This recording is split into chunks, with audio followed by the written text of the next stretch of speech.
os meus olhos coloridos. Os olhos, desde os primórdios da humanidade, são objetos de fascínio para o homem. Achados arqueológicos comprovam que vários povos deixaram inscrições em pedras sobre a íris e a sua relação com o corpo.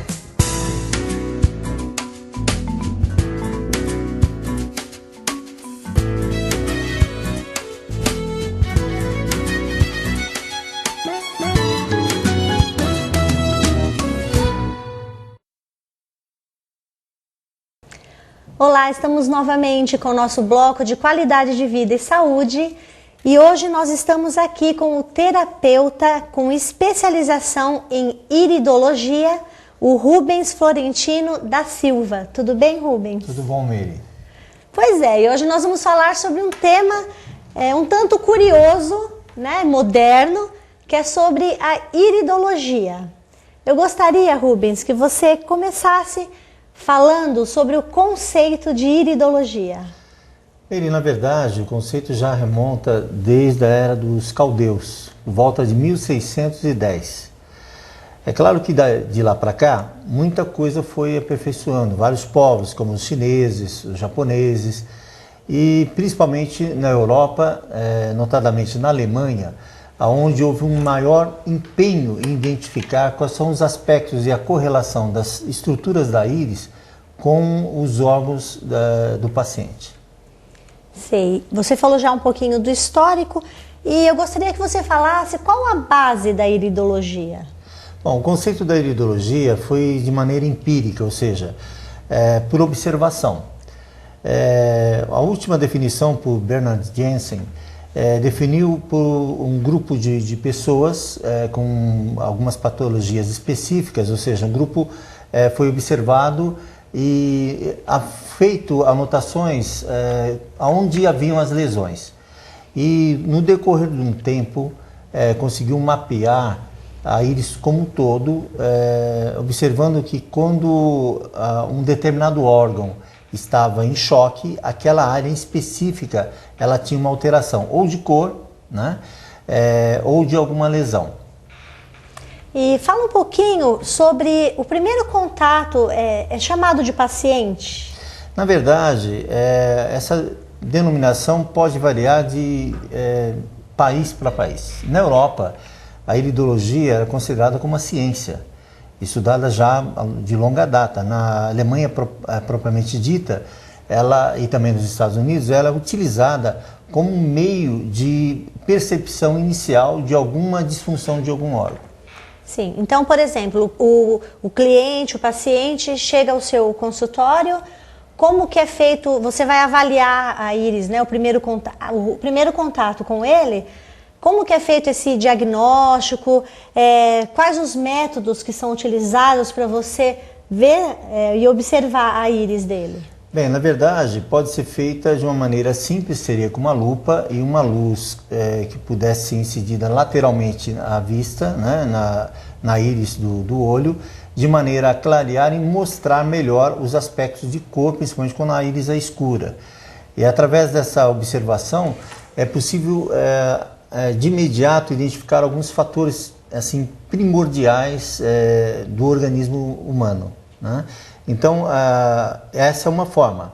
A segunda é fotografando. Existem umas lentes especiais, pode ser conectada a qualquer máquina fotográfica, seja digital ou não, e pode-se fazer o registro dessa imagem e colocado isso no computador, você tem isso ampliado e pode observar com mais detalhe as estruturas, as lesões e os aspectos de intoxicação que eventualmente possa ter no organismo. Puxa vida, o computador ajuda nisso também, né? Hoje em dia. É porque inicialmente era feito o quê? A foto e existia um mapa já de algum tempo e era feita a anotação manualmente. Hoje já tem programas de computador que você pode colocar a imagem e trazer esse mapa em cima, sobrepondo essa imagem da íris, e aí você tem uma definição melhor do que de como está o organismo, né? Sim. E definir qual seria a diagnose propriamente dita, porque a iridologia ela não é um diagnóstico, Embora muitos médicos hoje se utilizam dessa ferramenta, assim como na ortomolecular, e na verdade ela tem o papel de ajudar, seria, vamos dizer assim, um ponto inicial para facilitar a identificação de uma possível lesão em um órgão. Não vai determinar qual patologia a pessoa tem, mas consegue definir qual a área que a pessoa tem uma atividade hipo ou hiperativa. Foi muito importante você ter falado sobre isso, porque as pessoas às vezes confundem, né? O iridólogo, no caso, falaria, olha, você tem tal patologia, e não é por aí. Isso é um grande erro, infelizmente, ainda tem muita coisa ainda para ser esclarecida a maioria das pessoas, inclusive esse é um dos meus propósitos, é facilitar a todos, dentro do possível, que tenham essa avaliação e claramente dito que ela é uma ferramenta que vai ajudar a identificar uma possível disfunção, mas claro que é o seu médico que vai determinar o procedimento, o diagnóstico, porque a diagnose é uma interpretação de como o seu órgão está, mas não vai definir, como já disse antes, a patologia que a pessoa está tendo no momento. Na realidade, vocês acabam encaminhando a pessoa para um especialista. Exatamente.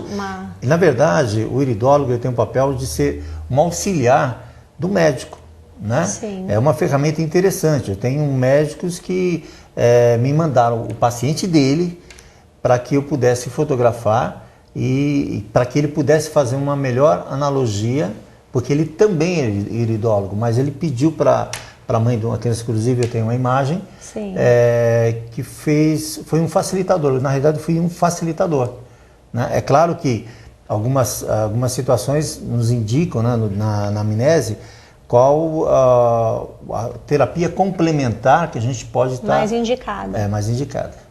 Muito interessante. Mas sem alterar, em hipótese alguma, o procedimento médico. Sim. Que isso é competência do médico determinar qual o tratamento. Muitas vezes nos perguntam assim, bem, eu estou em tratamento, eu devo parar no meu tratamento? Em absoluto. O terapeuta, o iridólogo ou o ortomolecular também, ele vai auxiliar o procedimento que já está sendo feito pelo médico. Sim. Portanto, a recomendação médica é importante. Nos cabe simplesmente o papel de, dentro das técnicas que a gente tem, como a acupuntura, a massoterapia, enfim, alguns outros procedimentos, a gente conciliar isso ao tratamento médico. Encaminhar primeiramente. Exatamente, né? E aí poder, vamos dizer assim, facilitar a recuperação do paciente. Ou, no nosso caso, nós identificamos essa pessoa como cliente, não como paciente para não conflitar com a área médica. Sim. E me parece que tem mapa da íris, né? Então vocês estudam o mapa da íris. Como que é realizado esse estudo? Bem, para facilitar a identificação, nós temos aqui na íris direita um mapa já definido por Bernard Jensen. Então, imagine que é um relógio, né? Um relógio, você tem no alto meio-dia, logo abaixo você tem no mesmo 6 horas. 6 horas, à direita nós temos 3 horas e à esquerda 9 horas. Então, olhando como se fosse um relógio, existem zonas que determinam, identificam com cada órgão, né? Embora de uma maneira do centro da íris, da pupila, até a borda da íris, do olho, nós temos 8 camadas distintas, né, que correspondem aos sistemas, os principais sistemas. E dessa forma a gente vai poder identificar, por exemplo, numa íris direita, um pouco como se você estivesse olhando um relógio, por volta das 2 horas e mais ou menos 2h12, 2h13 minutos, seria a área da tireoide. Sim. Né? Cada órgão tem uma determinada região, uma determinada zona que vocês estudam. Exatamente. Vejamos aqui, por exemplo, um órgão de muito choque, por exemplo, é o fígado. Então nós temos aqui por volta, o que seria às 7 horas e 48 minutos. É bem detalhado, né? Exatamente, você tem a área do fígado. Sim. E mais proximal aqui a pupila, você, ao centro que seria a pupila, você tem a vesícula biliar.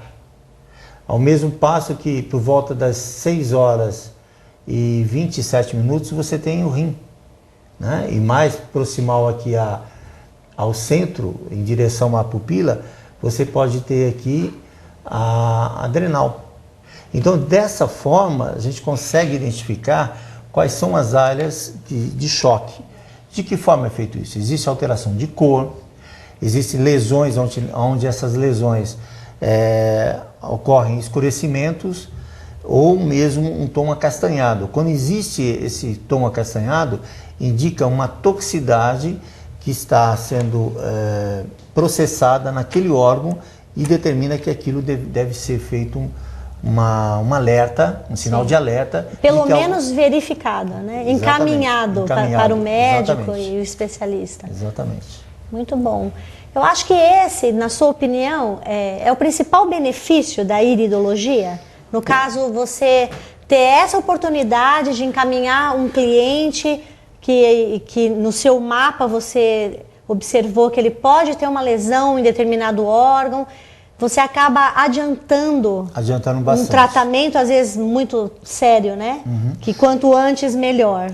A bem da verdade, assim, eu trabalho com outras técnicas, como a acupuntura, trabalho com a ortomolecular, a quiropraxia, enfim. Então, vejamos, quando você tem um fator orgânico funcional, é muito assim, gritante quando você observa uma íris, principalmente no trato intestinal, que é o primeiro anel que circunda do centro da pupila em direção à borda, ou seja, você tem a pupila, a primeira área em torno dela, você tem a área de absorção. Então, quando essa área cria-se um pequeno anel em torno dessa imagem, indica que a área de absorção de alimentos, ou seja, o estômago, tem dificuldade. Muitas vezes a pessoa tem uma alimentação, porém não tem uma nutrição. Então o processo de absorção está sendo prejudicado. Como consequência, gera distúrbios em todo o organismo e vai criar uma dificuldade também na área de eliminação, que vem a área a seguir, que seria o anel nervoso, que é um pouco mais acima. Esse anel nervoso indica o trato intestinal. Na visão da medicina chinesa, você tem como principal fundamento olhar no intestino.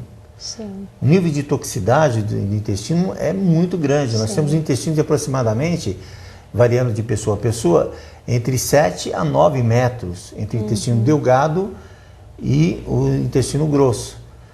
Então, por assim dizer, muita coisa para se ter uma lesão. Exato. Né? Então vejamos, se você tem uma extensão como essa, uma pessoa que não toma água, por exemplo, que é muito comum, a mulher não toma água, isso gera um processo de irritabilidade, de impaciência, começa a prejudicar o rim, principalmente, porque ele precisa da água para processar todo o sangue, eliminar as toxinas. Uhum. Então, o intestino chega a ter, variando de pessoa a pessoa, pode chegar de 6 quilos de fezes até o extremo de 17 quilos, como já houve John Washmiller, né? O pessoal, quando houve o falecimento dele, fizeram lá a autópsia e tal, e encontraram 17 quilos de fezes dentro do intestino dele. Quer dizer, veja, daí a expressão enfesado. Né? Quer dizer, a pessoa está enfesada é porque ela tem uma constipação. Sim. E isso leva a toda uma alteração física, orgânica e emocional.